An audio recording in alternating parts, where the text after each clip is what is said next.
DNVR Rams Live. We are back. My main man, Andre Simone.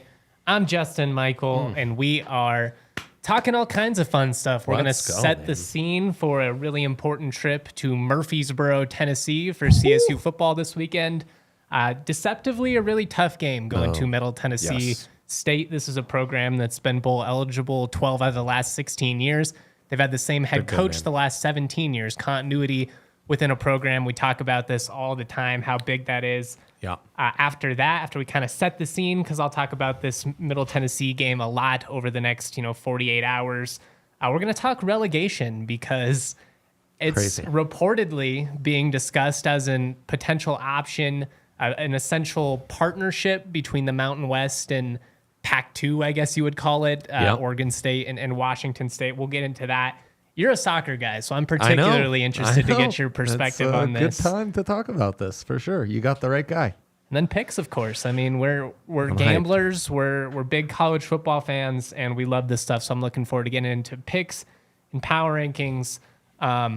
Just real quick, I guess, what was your initial reaction to Saturday night? Because we did a lot of content together.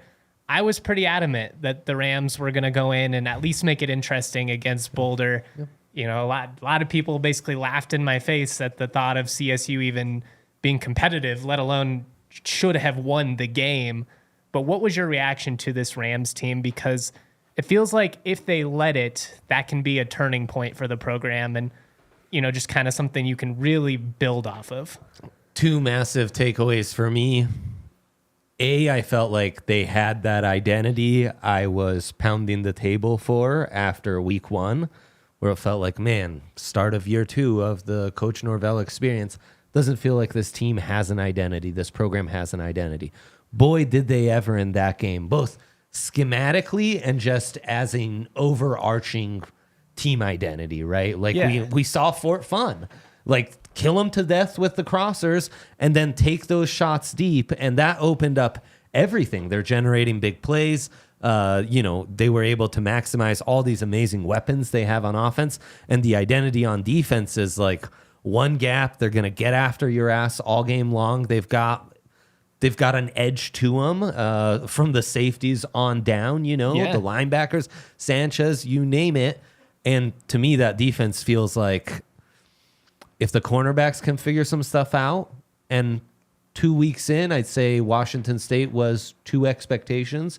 I'd say CU, they exceeded expectations. Oh, yeah, at least preseason. Absolutely. So if that group can keep exceeding expectations, I think that defense as a unit has top 40 in the country type of upside. So that's huge. But maybe even bigger, my second takeaway is I think we got a quarterback.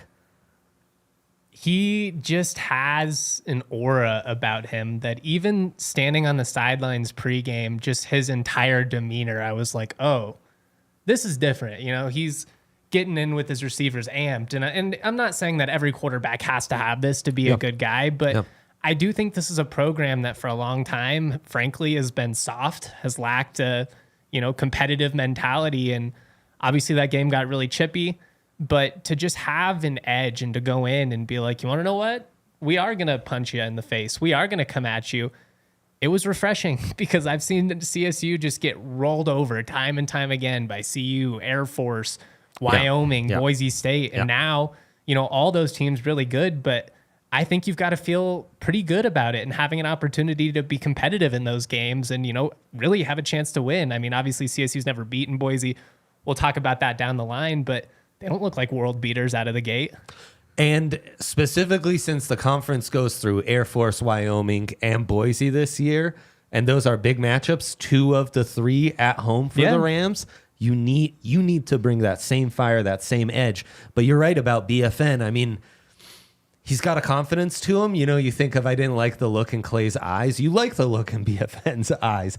And you like how he gets it out on time, unrattled on those crossers. And then he's got a nice, he took his deep shots and did a good job. He threw some nice balls. His best ball of the night actually went away on a penalty. It was a deep shot to Justice Ross Simmons on like a post down the middle, basically. Right. I think it was one of like 6 chop blocks. I've never seen that many chop blocks called in my life. They didn't show a ton of replays on the broadcast. Tough to say, but Yeah, man, he was decisive, and I really like that he didn't let that pick six rattle him. It was back-to-back, really poor. He got away with what should have been an interception, comes right back, just stares the receiver down the whole way. Shiloh jumps it, takes it to the house, but... That's the one thing he's got to clean up. Yeah, and he knows it. I mean, he was talking about it post-game without being pressed. He's like, it's just unacceptable. I can't, I've got to be better than that. But especially in that environment, it would have been so easy to just get completely unraveled. It's your second career start. It's easy to try and do too much, at that point, try and overcompensate, be Superman. And then all of a sudden you're in a Josh Allen, type performance, the negative kind, not the positive. So I'm really excited about the direction of this offense with Braden Fowler-Nicolosi. I think it was encouraging that Norvell basically came out and said, last year we had to call things a little bit differently, and we probably defaulted into, just a little bit too cautious of a mindset in that week one game. The training wheels are off, and, they have the talent out wide. The offensive line is holding up. You should be able to go out and attack now. The O-line has come along. They've got a run game. I like the way Maddox is looking this season, and Kobe Johnson, man, in space, he's just milliseconds away from breaking that one tackle in space that's going to go from nice little gain to big play. He's going to break a screen here pretty soon. I mean, he's played against Power 5 opponents, let's see him against G5. And also he's coming from the FCS, right? That's a jump. It takes a second to adjust. So we'll see. But I'm excited about this team. But it kind of means nothing because week 4, this is a huge matchup.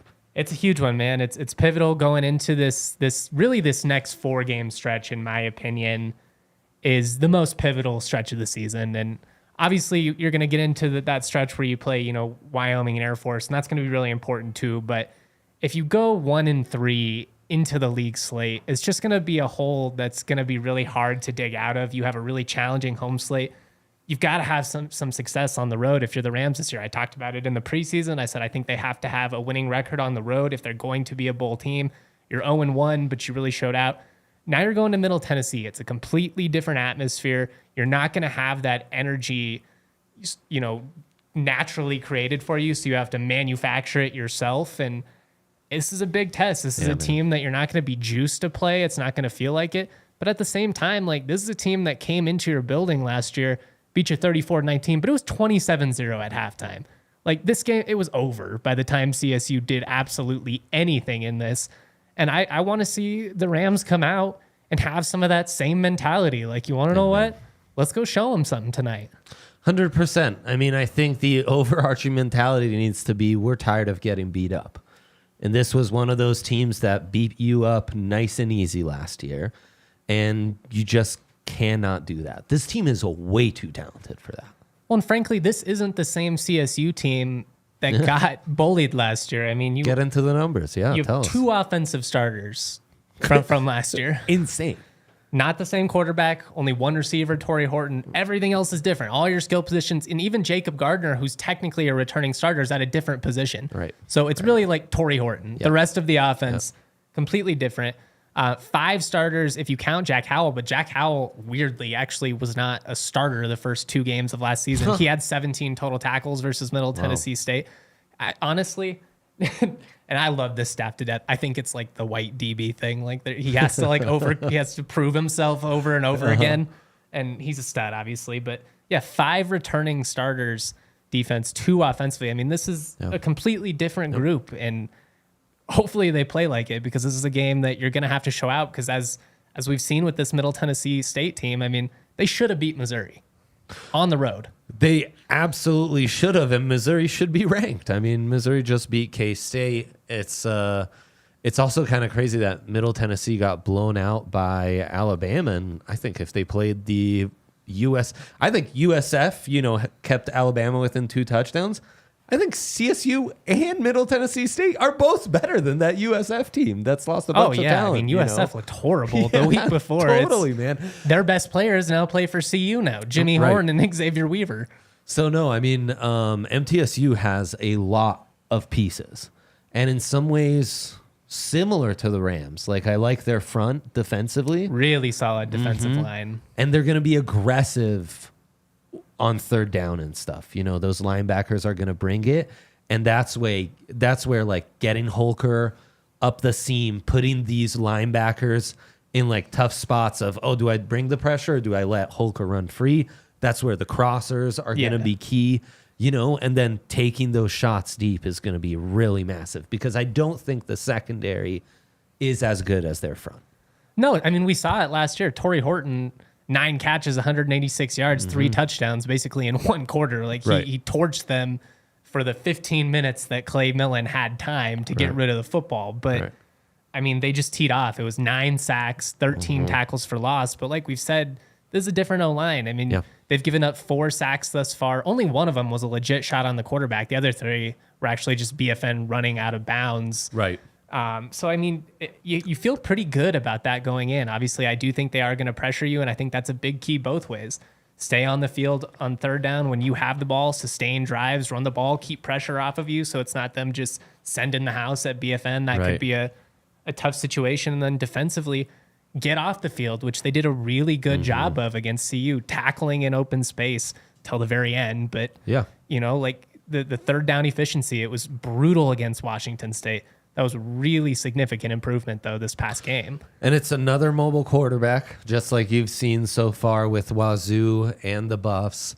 And I think what you're saying is really, like, early, the offense that's able to sustain and get in an offensive rhythm is going to be really at an advantage. And then who's able to execute those early big plays. Those are 2 keys because we like both defensive fronts. So if you do jump to an early lead and you can let your defense cook and lean into its strength, that's going to be massive. I mean, you see it. The CSU D-line has some dogs. Mo Camara, despite some true dogs. All the flags that were thrown in that game, I think there was 1 holding call against Mo Camara. I mean, come on. Well, a lot of complaints about the officiating. That's all I'm saying. Cam Baratow in the interior has been awesome. Him and Grady Kelly are a really solid combo. No, Baratow is a beast. Oh, he's one of those dudes that will just eat doubles all day long and do it graciously. But when he gets that opportunity to go up the front, it's awesome. And I hope he gets a sack at some point because he deserves it. Pierce Jr., 34, right? Yeah, another North Dakota State transfer. Dude, he's had a very productive season. So yeah, they have some real dogs on the defensive line now. You need Mo really makes everything go, you know. Well, I mean, he's the star of the group, which makes sense. And I mean, we're talking about he's on the short list of like the best edge rushers in the country. His production speaks for itself. And he just plays with such great natural leverage and like he's such a dog, great speed to power. And his motor's relentless. He's got really, that bend that kind of reminds you of Shaq Barrett coming around the corner. It's fun to watch. His build is Shaq-esque. It is. So, and, I mean, plain and simple for this team, we keep saying that they've got more talent than that or blah, blah, blah. Prove it. You need the really talented guys got to show out, man. They got to bow out. That's plain and simple. That's just college football for you. Well, and this isn't a spot where if you play really well but you still lose, you're going to come away being like, well, it's going to be like, all right, well, at some point, we've got to turn these into wins. And you need that breakthrough. We need that breakthrough. And I have the utmost respect for Middle Tennessee State. I watched them bully CSU for 4 quarters last year. This is a program, like I said, 12 out of the last 16 years in the postseason. Same coach. They have continuity. They're tough. But these are the games you've got to win if you're going to turn the corner as a program. And, I think if you can get some momentum here these next couple of weeks, you've got some winnable games coming up, whether, Utah State, UNLV, all of a sudden you could be sit there like 4-2 going into a homecoming matchup against Boise State, which would have an awesome crowd, a lot of stakes, national television. Everything is still on the line for this team. The Mountain West feels wide open. Like I think there are some really good teams at the top. Air Force being one of them, Fresno State, Wyoming have all been really impressive. I mean, CSU right now, statistically, they've got the best offense in the Mountain West in terms of passing production by more than 100 yards. Now, obviously, some of that's skewed because Hawaii's played more games. They've only played 2. I get it, statistical averages. But, I mean, this is an explosive unit. And as you alluded to earlier, they've got some real talent defensively, despite what you might think if you just glance at box scores. Yeah, no, they have everything in front of them. I cannot wait for Mountain West play to start because I think they could truly make some noise. But getting some momentum and really getting going in this matchup is key because then it's Utah Tech and then it's off and running. And you would love to go into conference play 2-2. I mean, Taylor here is asking you, would going 2-1 in the next 3 games, is that almost necessary for a bowl game? I think you got to be thinking more. Like with the talent on this team, it almost feels like 7 wins is the like bare minimum for me at this point. I just want to see him get to the postseason. Whether it's 6 wins, 7 wins, 8 wins, I'll be happy if they make a bowl game. Yeah. For sure. Having said that, yes, I do think you need to go 2-1 over the next 3. And to me, 3-0 feels very possible if you play the way that they're capable of. And so I want to see this team find some consistency. Yeah. And I think that this next 4 games are a really big opportunity. And we're going to find out a lot about this team. Like, they kind of stumble, and you're all right, then, maybe they're not quite as good as we thought. They kind of played out of their minds. But, I mean, if they come out and just execute, like I think that they're capable of, I mean, you could have some real confidence going. And I don't want to get everybody's hopes up only to have them crash. It's been a long time since CSU's been in this position. But this team has enough talent to win the Mountain West Championship. They have the most raw talent in the conference. I will say that confidently. Does that mean they are the best team? I don't know. We'll see. We'll see if they play like it. But they have that ceiling. That wide receiver unit's crazy, bro. That wide receiver unit is crazy. I mean, Torrey Horton, again, and I'm not trying to stir up any of the controversy of what happened in that game again, but Torrey Horton, at least in terms of everyone that played, he was the best skill guy on the field that night. I don't think there's too much question. And Dallin Holker, I mean, there's a reason I voted him preseason all-conference. He's a stud. Like, they've got guys. They got Lewis Brown in the mix. They're getting Justice Ross Simmons. Incredible. Like, those 3 receivers are better than the majority of the league's ones, and you've got them all on your team. Absolutely. Yeah, and I mean, Brown being just a sophomore is crazy. He's so good. Future's bright. He's so good. Future's bright. So fast. Hit And then the run game, the O-line, I mean, it's all looking really promising. They just need to sustain some momentum offensively, get those reps in, take those deep shots, hit those deep shots. I would much rather, the way BFN's playing, I can live with the interceptions as long as you're forcing a defense to respect you vertically. You're taking those shots. That's the key. Well, and it opens all the crossers. Like, you're able to hit that all night because they're worried about you going over the top on them. And that's what we kept talking about with the quick hitters. Right. And it's like, that is a big part of the offense. Exactly right. But you have to also have the main entree here, which is going over the top. And they're finally starting to do that. I'm glad you brought up the ground game. They haven't really ripped off any long runs yet, but I did feel encouraged based on what the offensive line did in the trenches against CU. And, again, I don't want to be too down or anything, but I think that's why it's frustrating for some why you choose to punt instead of going for it on 4th and 2, which, again, you pin them back 98 yards. You should get a stop there. You should win in that situation. It's easy to nitpick that, but frankly, you should get a stop. But go for 2, man, because you're hitting those crossers. Avery Morrow, I trust him to get 2 or 3. Mm-hmm. I would have, if you go down, you get stuffed. You live with it. It's a brutal way to lose, but I don't know. I just wish they would have done it so that they go down at least swinging, For sure. And it was an awesome fight. Like, again, I'm nitpicking here. God. You were 24-point dogs. You had a chance to win on the road. It was an extremely encouraging performance. It's a bummer we got to go the moral victory route because they should have won. No doubt about it. Those are the situations you pinpoint where it's really like, oh, man, there was a real opportunity there. You hope it's a learning lesson, and they might have a similar opportunity against Air Force, against Wyoming, against Boise, and maybe go a different route and convert that and ice a game like that. I love it, man. Just a couple of names for you guys to know. Again, I'll talk more about MTSU here in the coming days, but safety Trey Flulin, he had a pick 6 on the first play from scrimmage last year. Yeah. 8 tackles in that game as well. I'll throw out defensive end Quandarius Dunnigan. He had 2.5 sacks, 3.5 tackles for loss against the Rams. Absolutely ate their lunch. Linebacker Sam Brunfield. He was not on the team last year, but he has 2.5 sacks, 3.5 tackles for loss this season. Again, that front seven, the biggest strength for MTSU. And then again, quarterback Nicholas Vitatio, I think it is. Athletic kid, had success with running the read option against Missouri. I expect to see a lot of that. You're going to have to be disciplined defensively. Man. Takes his shots. He's going to do the same kind of stuff BFN does. You got to be disciplined. You got to get after him. He threw an insane touchdown at the end of that Missouri game where it's like sidestepping and like throws one of these crossers as he's walking backwards. He's got a live arm, and you need to get after him. Get in his face. Mm-hmm. Yeah, if you get in his face, good things are going to happen. You're going to have opportunities for turnovers. Establish the run, get the ball to Torian Dallin, all the simple stuff. Penalties, though. Got to cut down the penalties. We can complain about them till we're blue in the face, say some of them were ticky-tacky, some of them were. But also, the fact of the matter is you had 200 yards of penalties in a game that you lost by one score, and a lot of positive plays were negated by just unnecessary stuff. So they got to clean it up. Yeah, 100%. That's a big part of this, especially on the road. You got to play some clean football.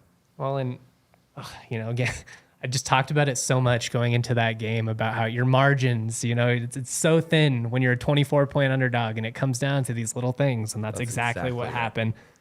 You got to clean it up, but if you want to clean up your gut health, you want to clean up your life, hit up our homies over at AG1.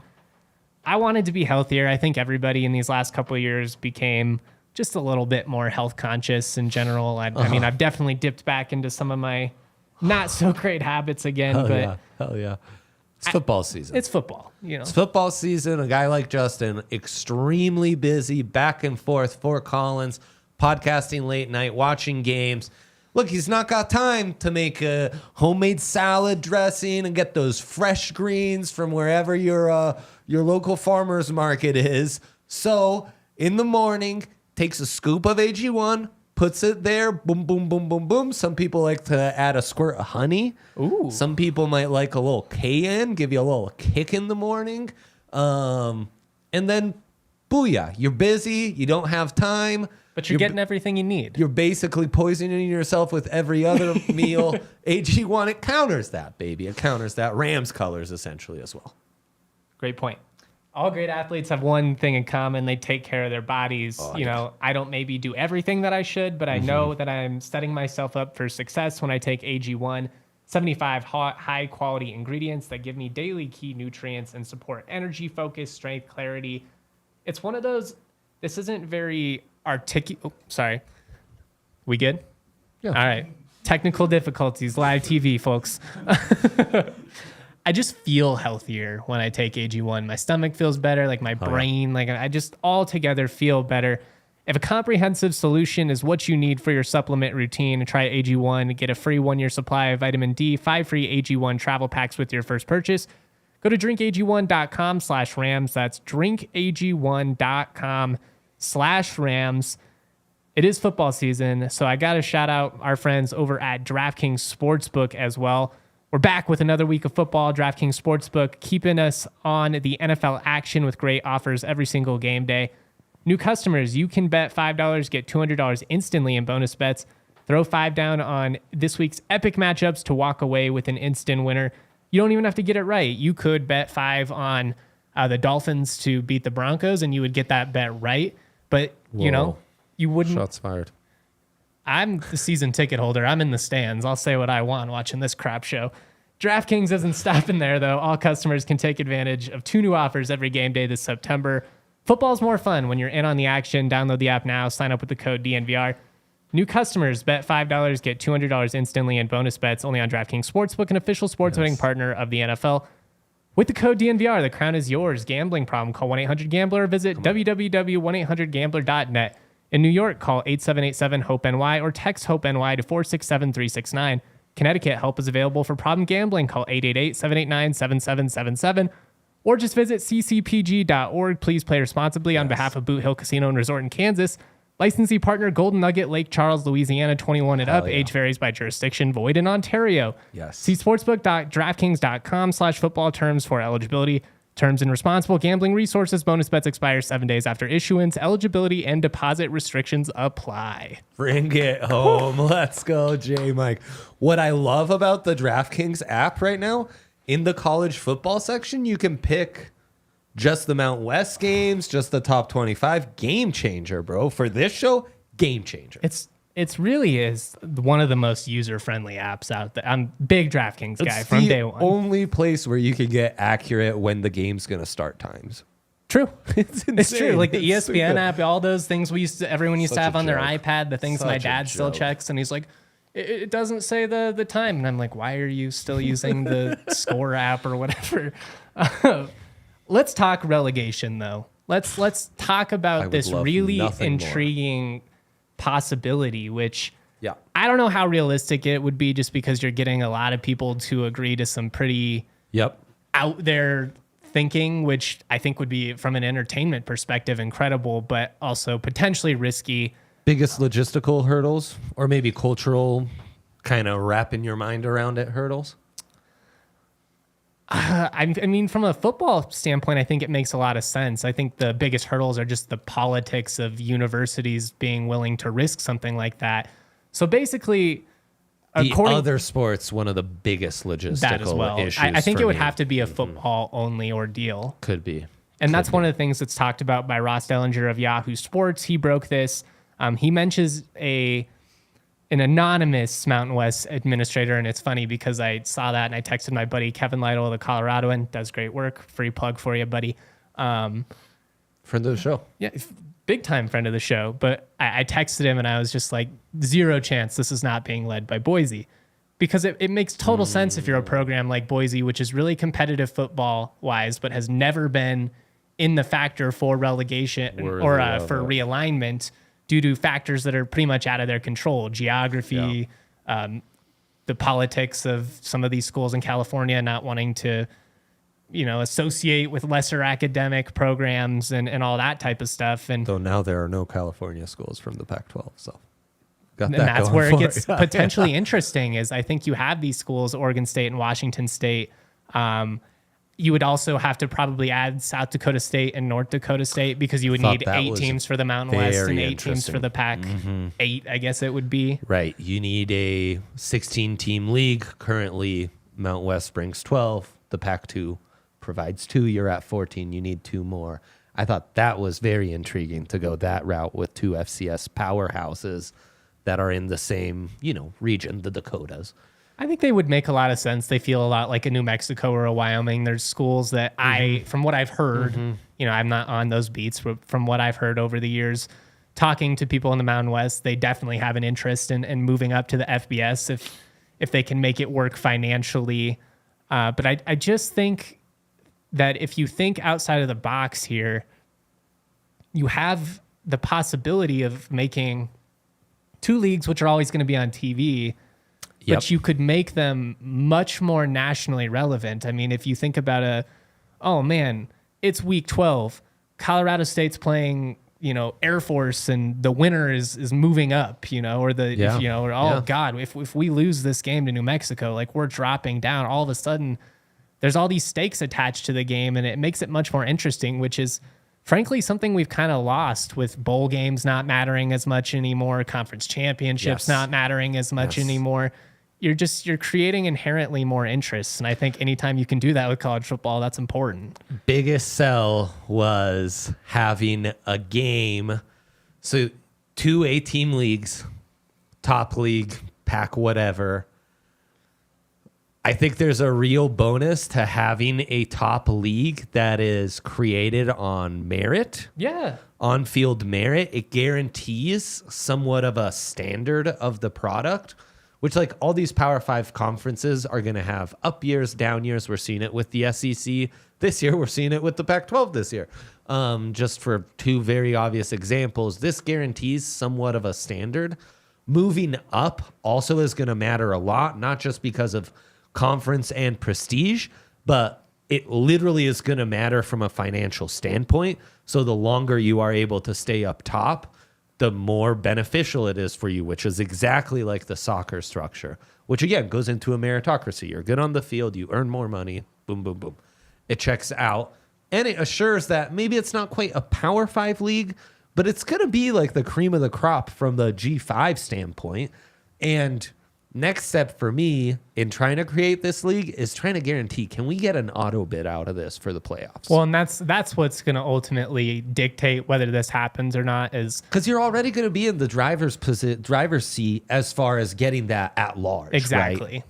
So can we get an auto bid and be the favorite for the at large? Because that'd be a bit of a double bonus. There's more of a selling point. And then I was thinking the benefit of not just having the conference championship game, but then this, so top team from the Mountain Division, let's call it. We'll just say Mountain and Pac. Automatically goes into the Pacific. But 2 go up. So the second team has to play a playoff game against not the dead last team in the pack, but the second to last. And whoever wins that final gets their way in, which is how they do it, like in soccer. In some league formats. That'd be way better than just doing it by like, oh, you get a certain amount of points for wins. Like you got to have games where relegation is on the line, winner, loser. And that in or out game alone, now you have a conference championship and this big stakes final of who gets in and relegated and not. Put it in Vegas. It's like literally $5 million's on the line for these 2 programs. Yeah. You know, like it's the biggest game of their year, of their decade, whatever. That would be really fun. It'd be fun to see teams move up into the pack and maybe have a rise like Utah, who 20 years ago made that transition from the Mountain West to the pack. There's a lot of intrigue from an entertainment standpoint, and it could create some stability and guarantees in the quality of product that are very intriguing. On paper, it looks great. I don't know that I wish the 16 programs weren't the 16 programs they have, just because it feels like the Mountain Division is going to be fairly lowly, man. Yeah. I mean, I would say if you could potentially maybe pick a Memphis or something like that from the AAC, it'd be the best, yeah. Even one of these rising Texas schools, if you could steal somebody like that, that would be desirable. Yeah, big time, man.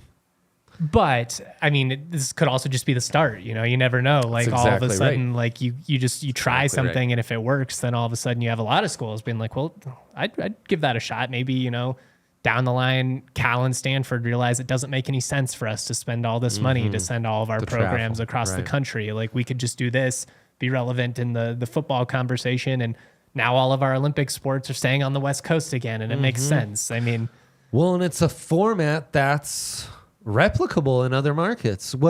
Could you sell the ACC and merging with you, and hey, you're not technically merging with us, but you're doing the same concept where the ACC's the top league, the Americans, the relegation, right? It could be 3 layers. It could be all sorts of stuff.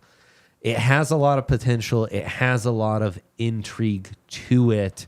And then there could be years, this happens in soccer where it's like, oh, we can't play the bronze boot this year because Wyoming got relegated, like. That's where, I wonder if you would have stuff like that. That much more for them to move back up so we can take it to them, and have them in Laramie. And there's going to be some scheduling intricacies, but if they could figure out an at-large, I think this really promises to be a soft Power 5, cream of the crop G5 conference. And there's room for that, man. There really is. That's the thing that I want to make clear about college football that I think at times gets lost when we only fixate on the top 10 or the college football playoff conversation, is the vast majority of college football fans don't expect to contend for a national championship each year.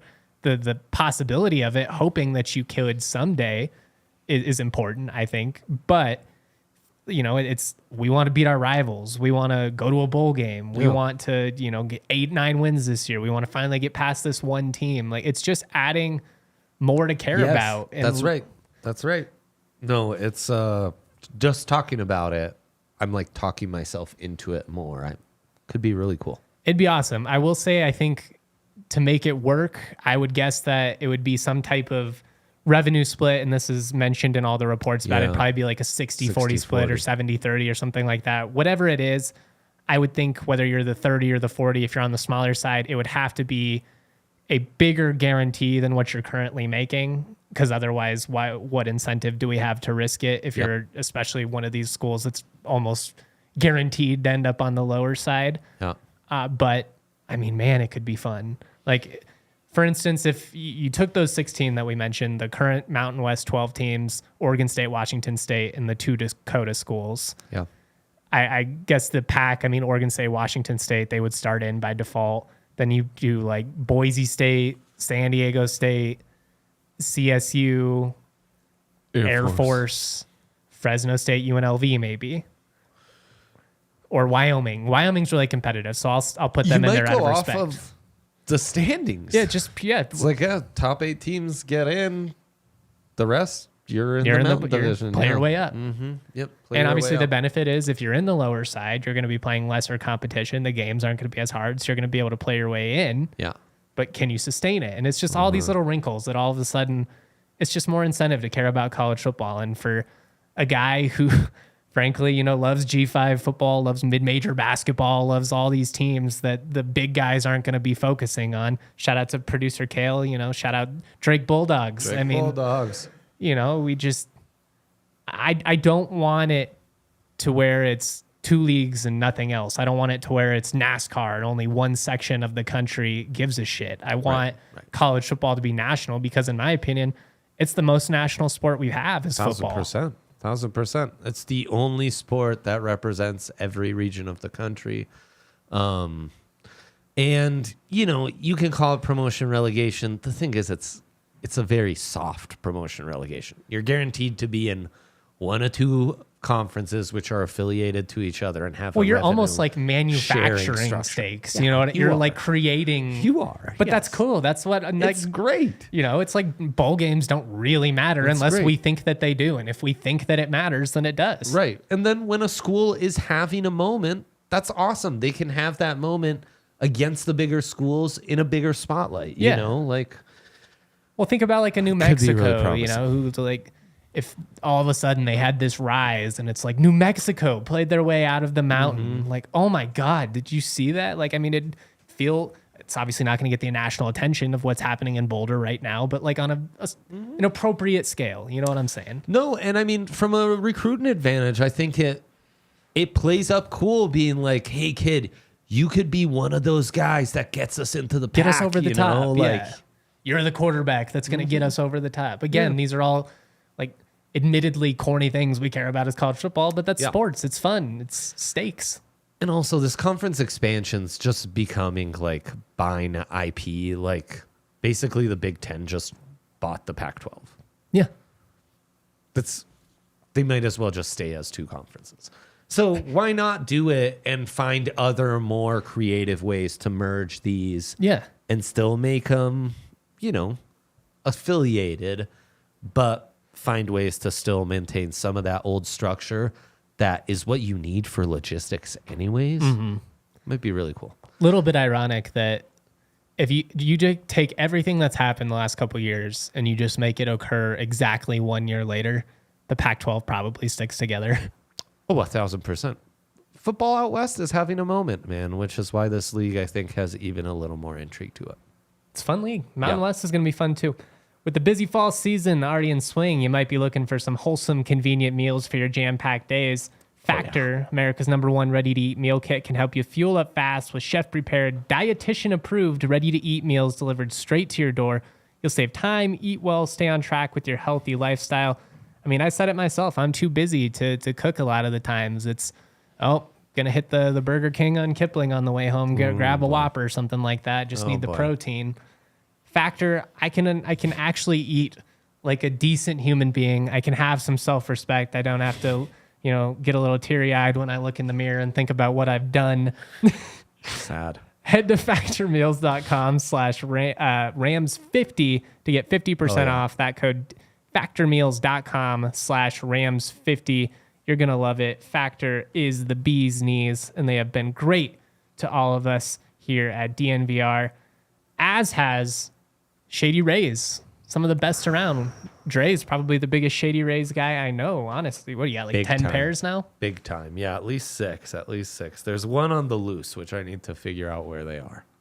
Shady Rays on the loose. Keep your eyes out. Yeah, indeed. What's great, though, is Great if you never tagline. find it, they'll just send you a new pair, dude. That's right. They No are questions amazing asked. like They're that. not going to grill you. You don't have to like send a picture as, hey, my sunglasses are broke.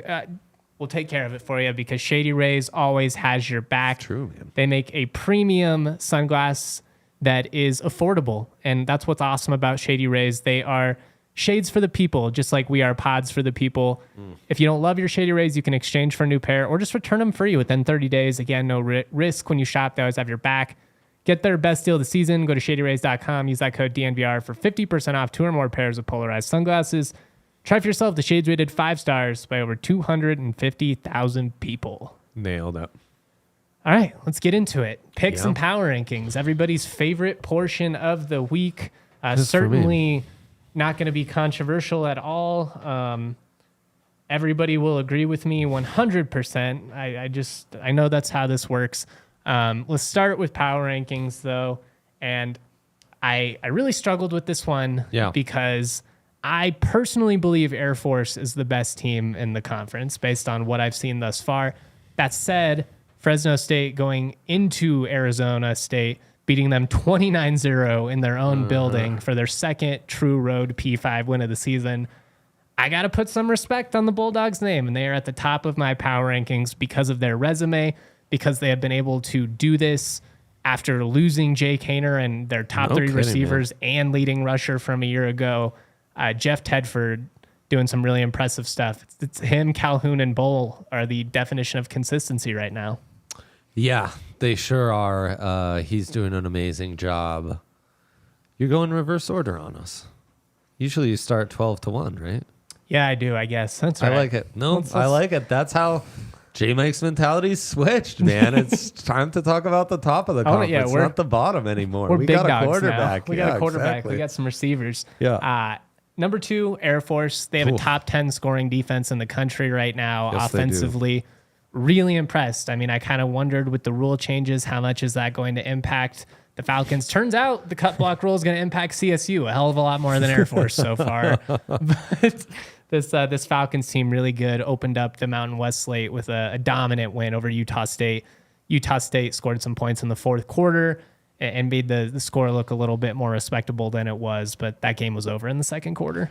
Yeah. Falcons are humming. Interested to see what they do in this Friday matchup, but I won't spoil the pick segment. It's interesting because coming into the season, one of my bold predictions was that CSU beats 2 of its 3 local rivals.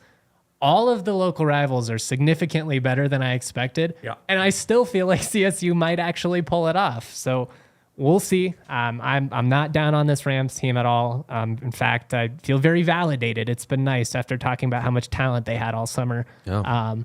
I got Wyoming at 3. They played a very respectable game at Texas. It was 10-10 going into the fourth quarter, I believe. So they had the Longhorns on the ropes. They covered best front 7 in the conference right now, and offensively they have a nice little identity. They're running the football, and so long as they do that, they're going to be a tough out for anyone. They're tough. You mentioned these 3 coaches as the standard of consistency in the conference, and not surprised to see that reflected in the power rankings. I've got CSU at 4. Whew, I was wondering if you would do this. I love it. I've said coming into the season, I felt like they have 6 of the top 20 players in the conference. They have 3 of the top 10. It was a matter of, can you establish an offensive identity? Can you find an identity as a team? I don't want to use that word too many times, but for a lack of a better phrase, they're there. Go out and prove me right. Go out and prove me right. Beat a quality team that's going to be a bowl team this year. Beat them on the road in their own building. Some of the stuff I've read is that Middle Tennessee is one of those squads that they play better on the road because they get the juice from it. You know, they don't exactly have like a super avid fan base. You know, everybody in Tennessee rooting for the Vols, which makes sense. Does make sense. Being a Middle Tennessee state. I mean, mid is in their name. Yeah, it is. It is. I mean, I think this is where the power ranking gets tricky. On paper, no doubt, the 2 losses they have, in retrospect, look pretty impressive. 2 of the best losses in the league, which again, a loss is a lot. It's not. I'm not sitting here being like, yeah, it's not where anyone wants to be. You're 0-2. And that Washington State game, you don't have your quarterback. And when you did, you scored 21 points in 1 quarter. That's exactly right. I think there's only one team that you'll rank behind the Rams that would actually be favored in a head-to-head matchup. Is it number 5, Boise State? It is number 5, Boise State. I get it. Offensively, they have not been as consistent as I expected. No. And it does feel like they're kind of trying to get Taylon Green to play a style of football that he's just not ready for. I don't know. Yeah.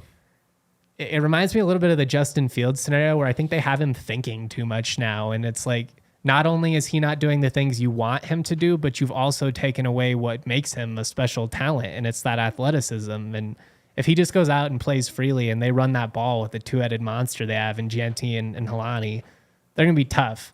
That said, their secondary does not scare me at all. And that's the first time I've ever said that about a Boise State team. Like, I think you can move the ball on this team. Mm-hmm. And I don't want to get too bold. Again, CSU's 0-2. I don't want to sit here and start banging my chest over a tight loss. I think CSU is going to beat Boise State for the first time in program history this year. I really do. In Fort Collins. In Fort Collins. It's going to be homecoming. If CSU can get some momentum here these next couple of weeks, they'll sell out. I mean, everything's on the table for this team. Like, I can't say it enough. Everything's on the table. It sure is. And Boise is one of these teams, 4 or 5 San Jose States in this mix, where it's like it's hard to get a full gauge of how good or bad they really are based on this non-conference schedule. Well, and that's where I have San Jose State next at 6. They've basically been everywhere between 6 and 3 for me. I think they have the best quarterback that we've seen in Chevin Cordero, but I don't know, man. I mean, Toledo is a good team that they lost to on the road. They really are. But you're sitting there at 1-3, and at some point, I get, Oregon State and USC, that's a different monster, but losing this Toledo game to me is like CSU going into Middle Tennessee. It was a prove-it game. I talked you up. I put you at 3 because you have the talent on paper, but you didn't live up to it. And if CSU goes out and lays an egg, we'll have to drop them. That's right. And an indictment a bit on the offense that you could only put up 17 points against Toledo. I think in general, the offense has underwhelmed just a little bit. I think it's right to give them the respect and still put them in the top 6, but they're like on the bubble right now. Firmly. I thought they would be better. I had higher expectations 3 weeks into the season than what they've shown so far. It's why I couldn't take them in the mix to win the conference, despite bringing Cordero back, who was, the preseason offensive player of the year. I was just like, that schedule is brutal. Yeah, I thought they were a frisky pick so far. And they got Air Force this week, so it doesn't get any easier for them. It's really tough, yeah. At 7, I've got, UNLV. They're coming off of a big comeback win. They were down 17-0, come back, beat Vandy at home. I don't really know what to think of Vanderbilt. Their defense is so terrible that I don't know. I don't want to overreact. That said, encouraging direction. UNLV is moving right now. You needed to find some offensive consistency. Very similarly to CSU. It was kind of questions. Brumfield and Millen, can you take it to the next level? CSU opted to pivot. They've stuck with Brumfield, and it's seemingly gonna work out, but we'll see. That was a weird game. I've got them on alert. I'm certainly willing to pass San Jose State, maybe even Boise, depending on what happens. But you gotta prove it consistently. Number 8, we're going San Diego State. I've been fading this team since the start. I just don't believe in them offensively. Tough showing against Oregon State, just 9 points. Yeah, offense just has to find an identity. I was wondering if you'd go hot on us because Nevada, very close loss this weekend. They hung with KU. Yeah. But I mean, still riding a 13-game losing streak. That's right. It's one of the longest in the country. I've got Utah State at 9. I'm not there with this team. I do think they brought in a younger quarterback. I'm drawing a blank on his name. I had it in my other notes, so I apologize. I do think it's time to move on from Cooper Legos, the starter.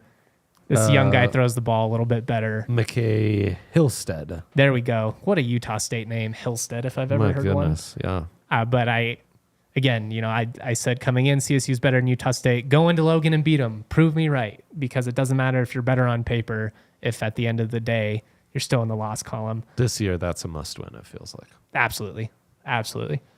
Hawaii at number 10. Oh.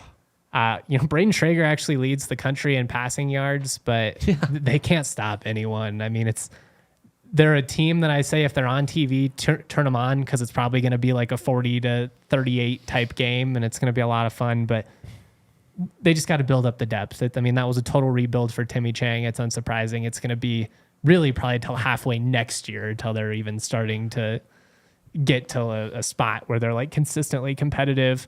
Another tough team to read, but considering their loss against Stanford and Vandy, and what Vandy and Stanford did in losses this week to Sacramento State and UNLV, it's a good Hawaii's point. looking a little rough, man. Yeah, I love Timmy Chang. I'm rooting for him, but that's just not a good team. We mention him 5 times every pod, so yeah, for sure. Mad love to Timmy Chang. It's true. He's a good guy. All right, New Mexico at 11, Nevada at 12. New Mexico coming off of a loss to New Mexico State, and Nevada might be the worst roster in the country. Shout out. Almost pulled off the upset, though. Yeah, I mean, I thought that was cool. The fact that all these Mountain West teams were big dogs, and they punched up a little bit. Didn't get the wins, so it's a lot of woulda, coulda, shoulda, moral victories and all that. But I mean, good for the Wolfpack. I really am not rooting against them. I make a lot of jokes about them. Nevada fans do not like CSU, which I understand. But let's get into our picks. Please. Took a little longer with the power rankings than I intended to. Shout out to my guy, Ryan Gilbert. Appreciate you, buddy. Shout out to everybody in the comment section, by the way. I really appreciate the support on these live shows. It's meant a lot. If you could give us a thumbs up, leave a thumbs up. Would mean a lot. Send this pod to your mom, your grandma, everybody you know. Oh, yeah. Everybody's loving the Rams. Totally. Even younger people. Doesn't just have to be your mom and grandma. People who actually follow I respect my football. elders around here, Dre. No I don't know what that is. I love you, Grandma. You're old at heart, for sure. All right, we've got a couple of interesting games Friday night, actually. San Diego State going to Boise State. Boise State touchdown favorites on the road. Yeah. Where'd you get? The gut is the under is the way to play this game. The gut is Boise State will run it ragged on them, though San Diego State's defense is actually maybe the one decent part of this team. Yeah, I mean, their D is always going to keep them competitive. You just got to and it's at San Diego State.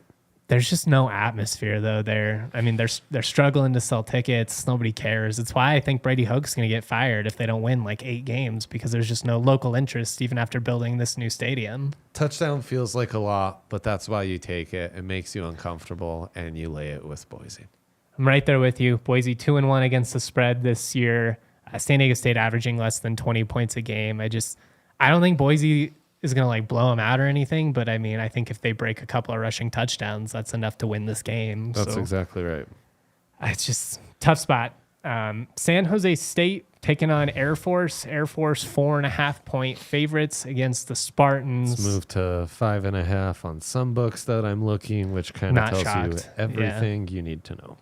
San Jose State is 3-1 against the spread, despite being 1-3, but they have failed to cover their last 6 Mountain West games. Some books it's at 6.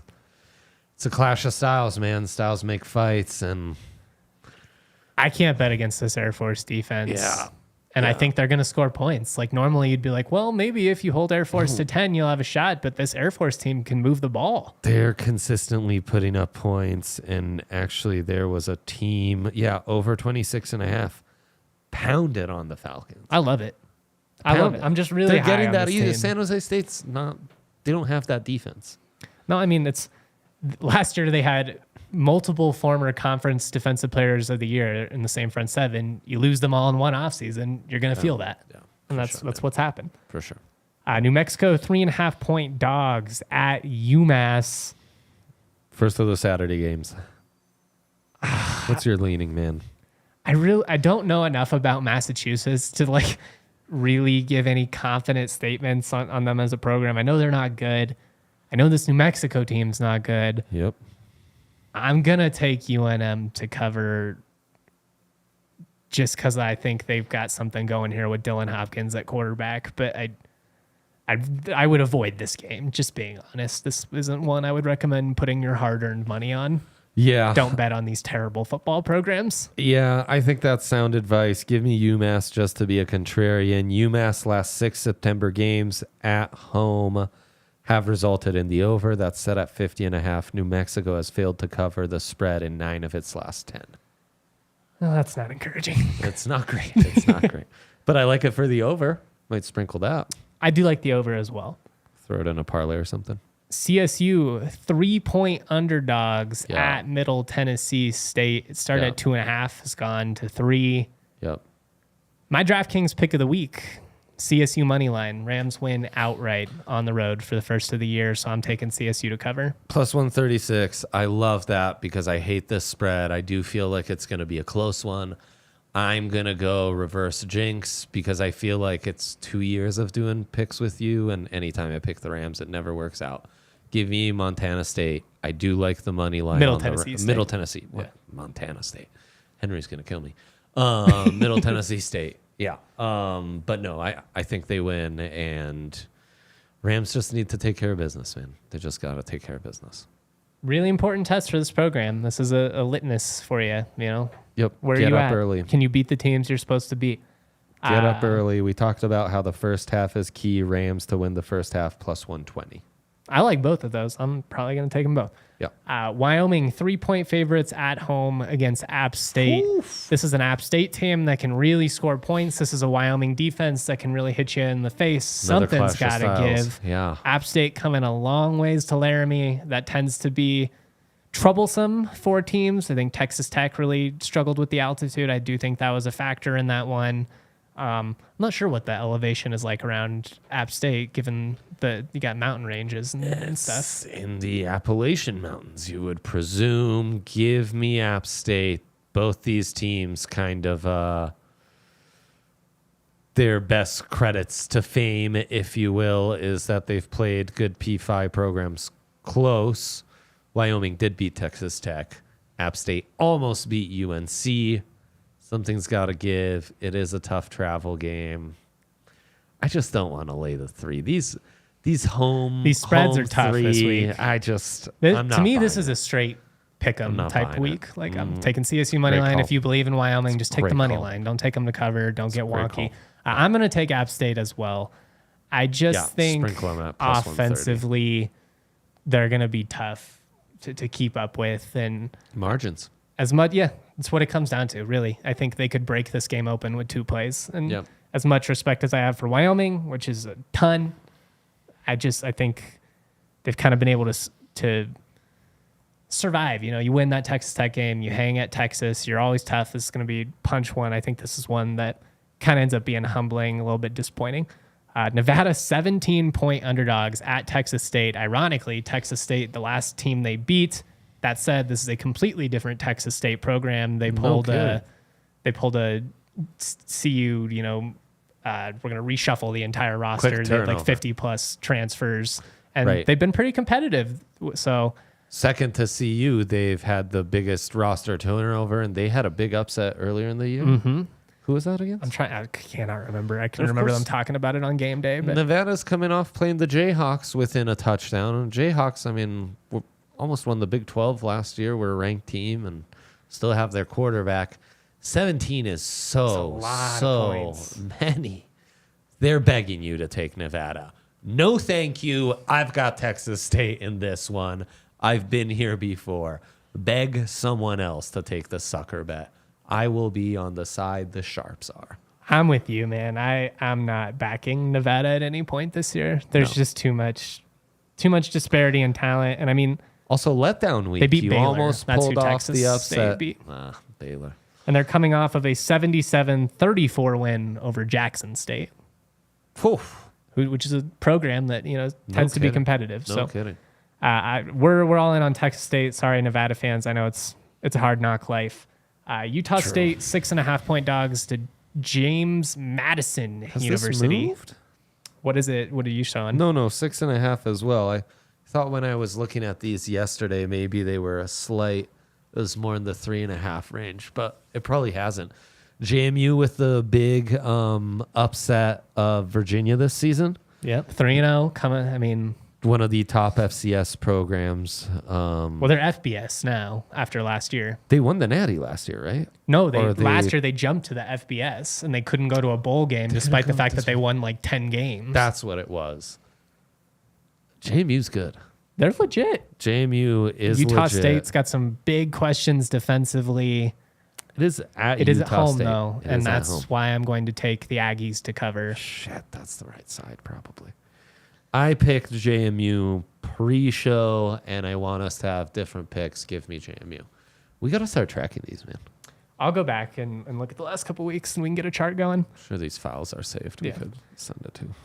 UNLV 2.5-point favorites, at UTEP. On the road getting at some UTEP. respect after the Vandy comeback. That said, I'm going the opposite direction. UTEP at home. Home dog, yeah. I'm leaning UTEP on this one as well.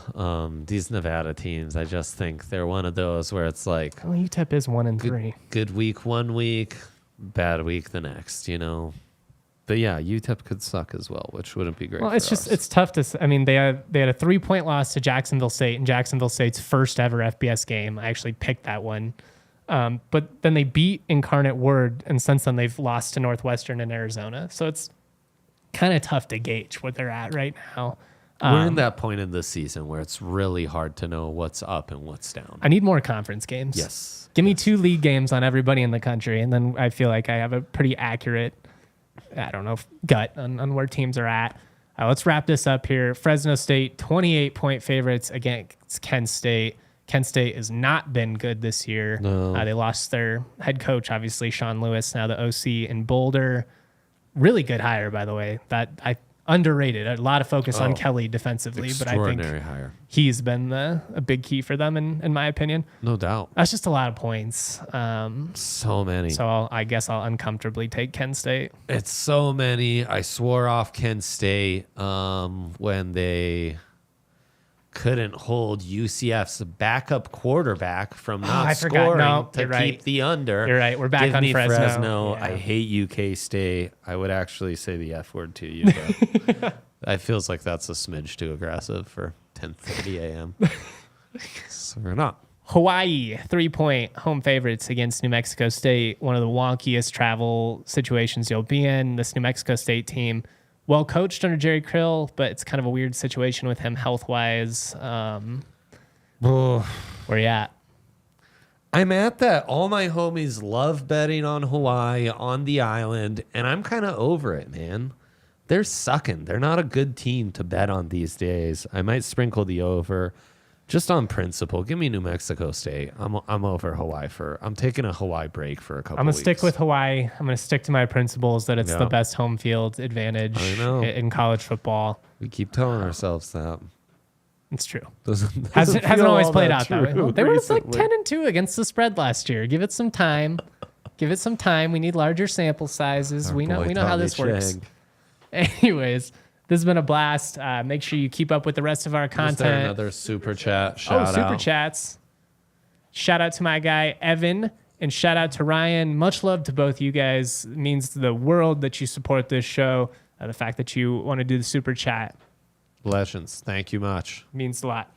We'll be back live post-game on Saturday night. I'll post some details on that later. I'll have Nate Kreckman on the podcast tomorrow of Altitude Radio, so don't miss out on that. Big Mountain West guy, interested to get his perspective on the showdown, the conference, everything. And make sure you're keeping up with everything my guy Dre is doing. We got the draft pod, bets on DNVR Sports YouTube. Don't miss out on any of that. Much love, y'all. Proud to be. Go Rams.